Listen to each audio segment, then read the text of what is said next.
27 अक्टूबर 2020 के daily financial news analysis में मैं प्रशांत मावानी आप सभी का बहुत बहुत हार्दिक रूप से स्वागत करता हूं। डियर फ्रेंड्स, आज हमारे टेबल के ऊपर है 4 important topics. PSU disinvestment, onion stock damage, 400 infrastructure projects delayed और एनयूई पेमेंट्स एंटिटी क्या है, इसके बारे में भी बात करेंगे।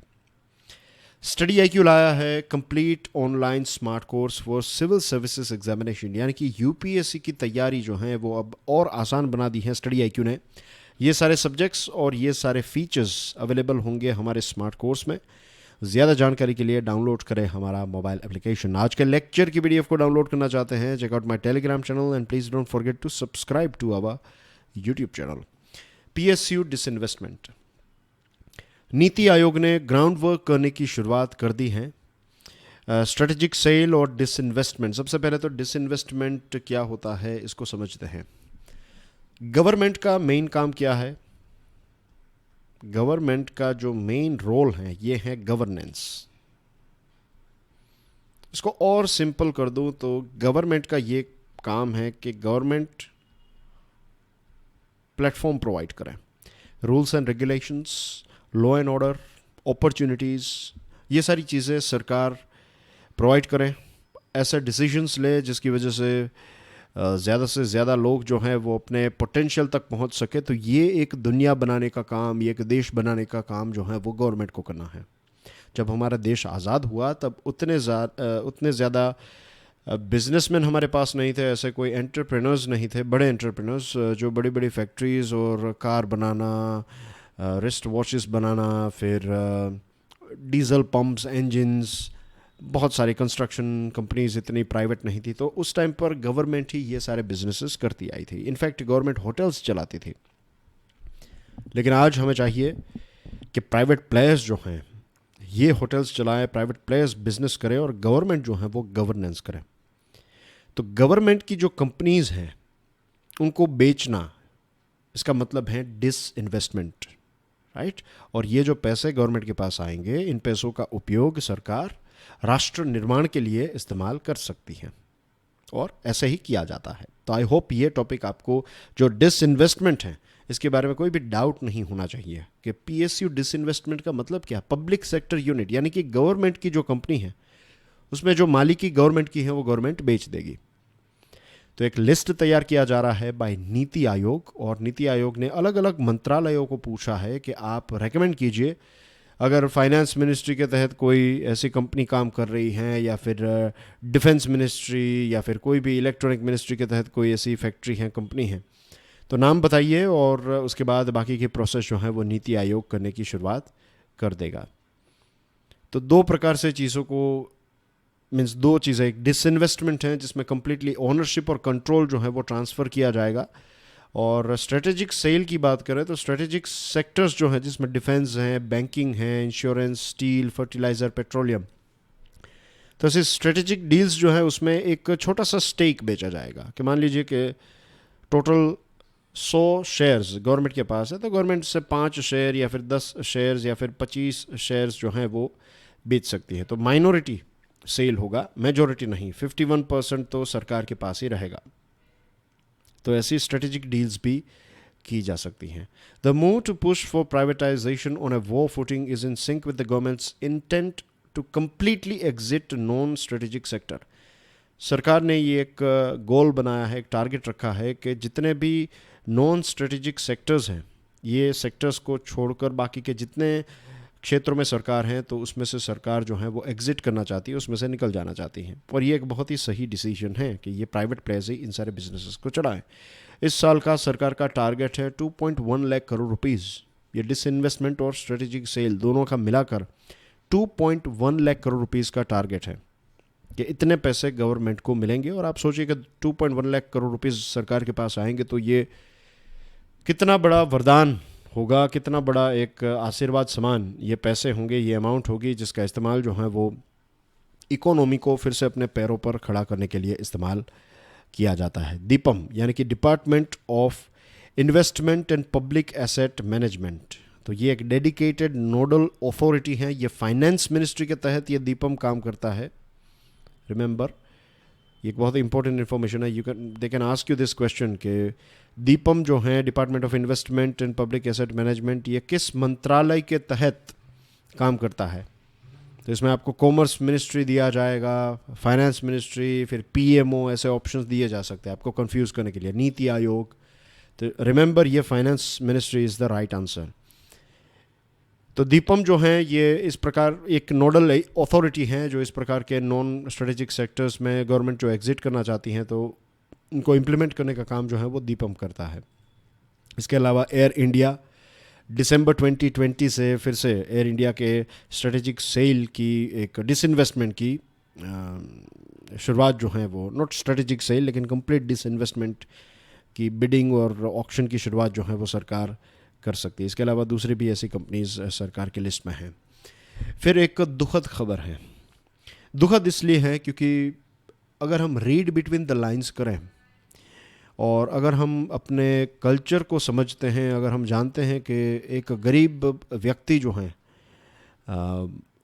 साल में कई ऐसे हफ्ते होते हैं जब उसकी जो मेन डाइट है उसका पार्ट होता है ऑनियन. तो as we all know dear friends के ऑनियन की प्राइसेस जो हैं वो काफ़ी बढ़ चुकी हैं और फ़िलहाल अभी जब मैं आपसे बात कर रहा हूँ तो आज भी ऑनियन की प्राइसेस जो हैं वो काफ़ी ज़्यादा हैं. अब सरकार के पास टोटल बफर स्टॉक, सरकार के पास 1 लाख टन ऑनियन का स्टॉक है. 1 लाख टन. एस के चड्ढा साहब जो NAFED नाफेड के मैनेजिंग डायरेक्टर हैं और इनका एक स्टेटमेंट आया है. स्टेटमेंट ये है कि सेंट्रल गवर्नमेंट जो है ऑनियन का स्टॉक जो है वो रखती है और ऑनियन की जो शेल्फ लाइफ है वो 3.5 महीने की है. 3.5 महीने के बाद ऑनियन जो है वो डिहाइड्रेट हो जाता है, यानी कि वो सूख जाता है. उसके बाद हम उसको कंज्यूम नहीं कर सकते, उसको खा नहीं सकते. तो क्या हो गया, ये वेस्ट हो गया. अब न्यूज़ ये है कि ये 1 लाख टन जो हैं उसमें से लगभग 25% जितना ऑनियन जो है वो ऐसे ही स्टॉक में पड़ा रहा और ये बिगड़ चुके हैं. 22,000 टन. ना ये दुखद खबर इसलिए है क्योंकि मैंने देखा है, एंड आई एम श्योर आपने भी देखा होगा इसे, हमारे देश में बहुत सारे ऐसे गरीब लोग हैं जिनके पास जब कोई खाने की सब्ज़ी नहीं होती है तो वो क्या करते हैं, जो ऑनियन है उसको लेते हैं, उसके ऊपर ऑनियन को तोड़ डालते हैं, राइट, ऐसे ही हाथ मार के उसको तोड़ते हैं और ऑनियन और रोटी खाकर वो अपना पेट भर लेते हैं. कई गरीब ऐसे लोग हैं जिनके पास दूसरी सब्ज़ी खरीदने के पैसे नहीं हैं तो वो एक जो पोटैटो है वो ले लिया और 1-2 ऑनियन डालकर उन्होंने एक सब्ज़ी बना ली और पूरा घर जो है वो ग्रेवी के साथ एक गरीब घर जो है वो अपना पेट भर लेगा. तो 22,000 टन जितना ऑनियन हमारे गोडाउन में बिगड़ गया और कितने सारे ऐसे गरीब लोग हैं जिनके पास खाने की चीज़ें नहीं हैं. ये एक बहुत ही शर्मनाक बात है हमारे देश के लिए, राइट. दिस इज़ एक आप कह सकते हैं very bad example of management.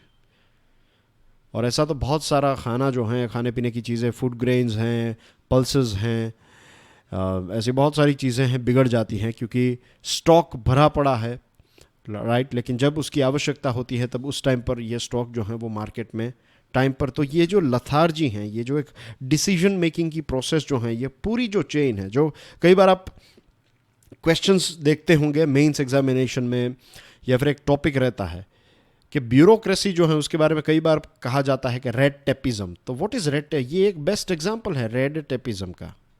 Sorry, red tape, right, red tapism के एक डिसीजन जब आपको पता है कि आपके गोडाउन में 1 लाख टन ऑनियंस हैं और आपको ये भी पता है कि हमारे देश में बहुत सारे ऐसे मज़दूर गरीब लोग जो हैं वो लॉकडाउन के टाइम पर खाने पीने के लिए कितने परेशान हुए हैं. और ऑनियन, पोटैटोज़, ये सारी कुछ ऐसे प्रोडक्ट्स हैं जो हर कोई इसका कंजम्पशन करता है हमारे देश में. ज़्यादातर लोग जो हैं वो ऑनियंस का कंजम्पशन किसी ना किसी सब्ज़ी में या फिर as a salad, right, they we consume this. तो ऐसी कितनी सारी चीज़ें थी जो आप डिस्ट्रीब्यूट कर सकते थे. और यहाँ पर मैं नहीं कह रहा हूँ, SK चड्ढा साहब जो मैनेजिंग डायरेक्टर हैं नाफेड के, उनका कहना ये है, लिसन हियर, सी हियर, कि we have been buying onion since March April for the buffer stock, it's been 6 to 7 month, 6-7 महीनों से आप ऑनियंस लेते ही आ रहे हैं। तो क्या कोई किताब में लिखता नहीं था, कोई ऐसी नोट कीपिंग सिस्टम नहीं है जहाँ पर लिखा गया हो कि भाई 3.5 महीने की इसकी शेल्फ लाइफ है, तो नेक्स्ट स्टॉक अगर आप खरीद रहे हैं तो मेक श्योर कि आपके पास जो स्टॉक है वो मार्केट में चला जाए। लेकिन ऐसा नहीं हुआ और इसकी वजह से एटलीस्ट इतना बड़ा नुकसान हो गया। अब ये जो ऑनियंस जो भी स्टॉक में है उसको मार्केट में रिलीज़ किया जाएगा और प्राइस कंट्रोल में आ जाएगी, लेकिन इसमें I am not impressed to be honest. 400 infra projects delayed, ये भी एक रेड टेपिज्म का एग्जाम्पल है। लैंड एक्विजिशन में डिले, हमारे देश में लैंड एक्विजिशन को लेकर बहुत सारे केसेस चलते रहते हैं, ज़्यादातर केसेस जो हैं वो प्रॉपर्टी के साथ जुड़े हुए होते हैं। फिर ग्रीन क्लियरेंस ना मिलना, लॉ एंड ऑर्डर का इश्यू, ये सारी चीज़ों की वजह से यू वॉन्ट बिलीव 441 इंफ्रास्ट्रक्चर के प्रोजेक्ट्स, ये बड़े प्रोजेक्ट्स हैं। एक एक प्रोजेक्ट की कीमत जो है ये 150 करोड़ रुपीज़ से ज़्यादा है। तो ऐसे 441 इंफ्रास्ट्रक्चर प्रोजेक्ट्स, हर एक प्रोजेक्ट 150 करोड़ से ज़्यादा का प्रोजेक्ट है। इसमें डिले होने का मतलब है कि आपका कॉस्ट बढ़ जाएगा, आपकी एनर्जी बढ़ जाएगी, राइट? आपको ज़्यादा एनर्जी इसमें इन्वेस्ट करनी पड़ेगी और इससे कितना नुकसान होगा? 4.35 लाख करोड़ रुपीज़ का। अगर 4.35 लाख करोड़ रुपीज़ मार्केट में इंजेक्ट किए जाएं, अगर स्मॉल बैंक्स को, जो छोटी बैंक्स हैं, NBFCs हैं, फिर MSMEs हैं, राइट, इनको पैसे दिए जाए तो कितने सारे हमारी इकोनॉमी फट से अपने पैरों पर खड़ी हो जाएगी। Don't you think 4.34 lakh crore rupees is a big amount. इतने पैसे सरकार देने के लिए राज़ी नहीं है और इतने सारे जो प्रोजेक्ट्स हैं, राइट, ये डिले होते हैं और डिले होने की वजह से इन प्रोजेक्ट की कॉस्ट जो है वो बढ़ जाती है। तो इन प्रोजेक्ट्स की कॉस्ट अगर बढ़ जाती है तो एंड ऑफ द डे कौन इसका पेमेंट करेगा? ऑफ कोर्स हम करेंगे, राइट, सरकार करेगी। और सरकार के पास जो पैसा आता है वो हमारा पैसा है, हम सबका पैसा है। जब आप एक वेफर का पैकेट खरीदते हैं तो उसके ऊपर भी इनडायरेक्ट टैक्स होता है। भले ही अगर आप स्टूडेंट हैं तो आप ये सोचें कि आप कोई इनकम टैक्स पे नहीं करते हैं, but you are paying indirect tax. आप कोई भी आप पेट्रोल खरीदते हैं तो उसमें भी सरकार को ड्यूटी पे करते हैं। अगर आप वेफर का पैकेट, बिस्किट का पैकेट खरीदते हैं, आप इलेक्ट्रिसिटी का बिल पे करते हैं, राइट, आपके घर में तो बिल पापा मम्मी भाई बहन कोई तो करता होगा। आप भी कस्टमर हैं, कंज्यूमर हैं, कई बार कस्टमर होते हैं, कई बार कंज्यूमर होते हैं। तो हम सब कंट्रीब्यूट करते हैं और फाइनली ये पैसे जो हैं, तो ये सिचुएशन है। तो आप सोचिए कि ये डिले की वजह से, and let me tell you, अब इतने ज़्यादा डिटेल्स में मैं जाना नहीं चाहता, लेकिन बहुत सारे प्रोजेक्ट्स जो डिले होते हैं तो इसमें फ़ायदा कॉन्ट्रैक्टर्स का और बहुत सारे ऐसे जो ऑफिसर्स हैं उनको भी होता है। टोटल 1661 प्रोजेक्ट्स हैं इनफैक्ट, और टोटल जो कीमत है इतने प्रोजेक्ट्स की ये है 20.9 लाख करोड़। अब ये डिले हो गए हैं तो इनकी कीमत हो जाएगी 25.6 लाख। इतना खर्च होगा इतने प्रोजेक्ट्स को ख़त्म करने के लिए। इसकी देखिए इतना ज़्यादा तो एक्सपेंस इन प्रोजेक्ट में हो जाएगा। पूरी एक लंबी लिस्ट है। लॉ एंड ऑर्डर के इश्यूज़ हैं, डिले इन लैंड एक्विजिशन, फिर फॉरेस्ट क्लियरेंस टाइम पर ना मिलना, इंफ्रास्ट्रक्चर सपोर्ट ना होना, geological surprises, right, project financing में डिलेज, डिटेल में डिलेज, राइट, फिर then you have this change in scope, tendering, ordering and equipment supply, teething troubles before commissioning and contractual issues. तो ये सारे, और सबसे ज़्यादा जो है वो रेलवेज़, फिर रोड ट्रांसपोर्ट, हाईवेज़ और पेट्रोलियम, ये मंत्रालयों के साथ जुड़े हुए प्रोजेक्ट सबसे ज़्यादा पीछे चलते हैं शेड्यूल से। फिर एक खबर है NUE पेमेंट्स के बारे में। NUE पेमेंट्स जो हैं ये एक प्रकार से नई एंटिटी हमारे देश में स्थापित की जाएगी, new umbrella entity. Reserve bank of India ने इसको लेकर ग्रीन सिग्नल दे दिया है और SBI, HDFC, bank of Baroda जो है ये मिलकर एक बहुत बड़ा ग्रांड आप कह सकते हैं ऐप बना सकते हैं, एक नई सिस्टम बना सकते हैं।